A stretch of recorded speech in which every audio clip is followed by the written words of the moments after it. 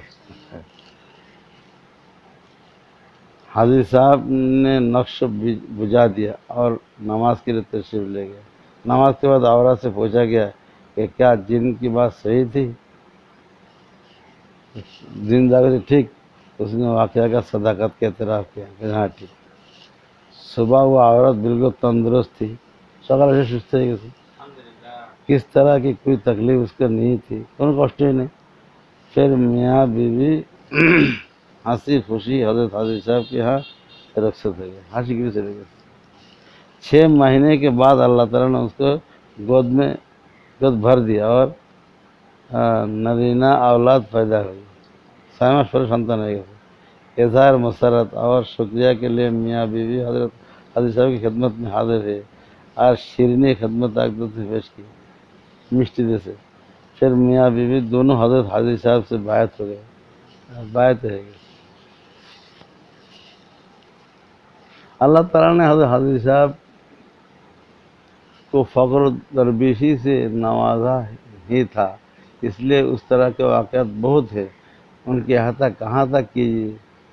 البتہ جن لوگوں کو حضرت حاضر صاحب کے عمل و عملیات سے دلچسپی ہو، مزید معاملات حاصل کرنا چاہتے ہو، وہ اعمال عابدیہ اور اداء العابدین کا مطالعہ فرمائیے۔ یہاں تو کمالات کے تعارف میں چند واقعات پیش کیے جا رہے ہیں، تو لیجیے سنیے ایک داروغہ کا واقعہ۔ داروغہ نور الدین تھانہ دیوبند کے داروغہ تھے، انہوں نے ایک مجرم کو تھانہ میں مارا پیٹا، قصد اور ارادہ مار ڈالنے کا نہیں تھا، اتفاق کی بات وہ اس مار پیٹ سے مر گیا۔ داروغہ آسانی مارتے ہوتے میری سے مارا اچھا سے رونا۔ نور الدین پر قتل کا مقدمہ قائم ہو گیا، داروغہ کیس ہوئی گئی۔ داروغہ نے بڑی بری ہونے کی سب تدبیریں کر ڈالی، لیکن کوئی تدبیر کارگر نہیں ہوئی، اس کو صاف اچھا نہ اور سزا کا امکان کبھی ہو گیا، شاستی ہو گئی۔ آخر میں حضرت حاضر صاحب خدمت میں آئے اور قدموں پر گر پڑے، روئے، بہت روئے۔ حاضر صاحب نے توجہ فرمایا اور کہا کہ کچھ نہیں ہوگا، جاؤ، کس طرح بنا جاؤ۔ داروغہ مقدمہ کے تاریخ پر سہارنپور کیا، مقدمہ خارج ہو گیا۔ داروغہ نہ صرف یہ کہ بے داغ بری ہوا بلکہ اس کا ترقی بھی ہو گئی، پروموشن ہو گئی۔ کیسے جاؤ کس سے بیٹا۔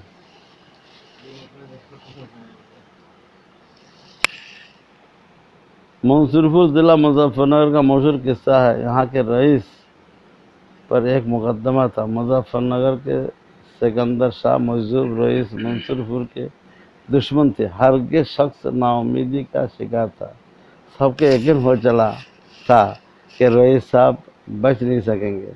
مقدمہ سے بری ہونے کے حاضر صاحب سے دعا کرائی گئی، حاضر صاحب نے دعا کی اور اللہ تعالیٰ کا فضل شامل حال ہوا، منصورپور کے رئیس بے داغ بچ گئے۔ بہت گھٹنا سے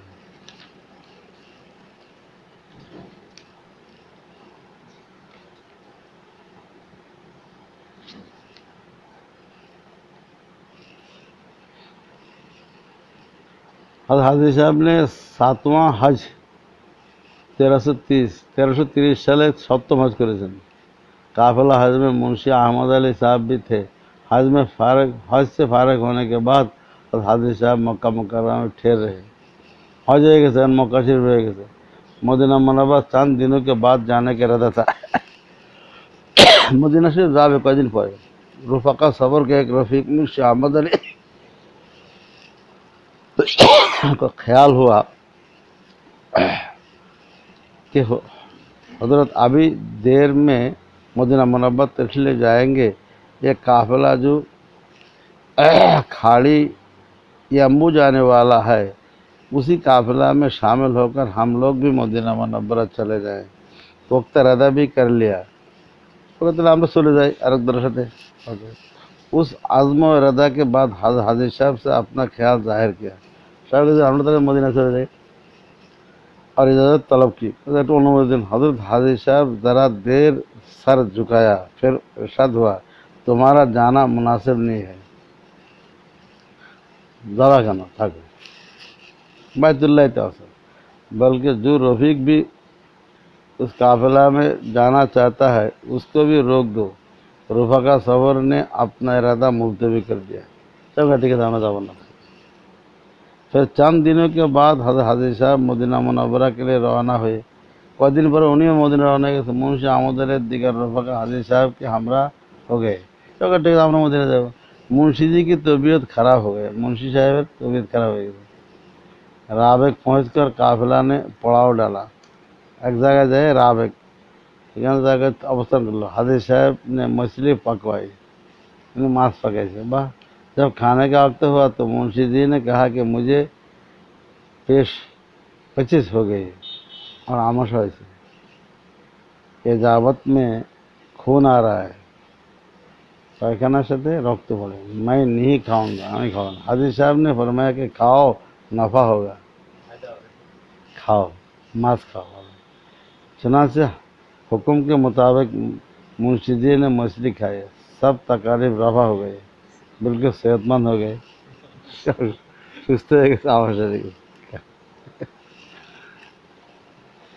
اسی دن حضرت حاجی صاحب نے فرمایا کہ جس قافلہ میں تم مدینہ منورہ جانا چاہتے تھے وہ قافلہ پانی کی رو میں بہہ گیا. رفقا کا سفر یہ سن کر خاموش رہے. کہ শোনো তোমরা যে দলের সাথে মদিনা যাচ্ছিলে ওদেরকে পানিতে বাসায় নিয়ে গেছে. শেষ হয়ে গেছে. পানি আসলো কেন তার মধ্যে আবার. دوسرے دن حضرت حاجی صاحب کا قافلہ مدینہ منورہ کی طرف گئے بڑھا تو مدینہ منورہ کی طرف سے آنے والے قافلہ نے بتایا کہ جو قافلہ کھاری یمبو کے لیے روانہ ہوا تھا وہ دھارے میں بہہ کر ڈوب گیا.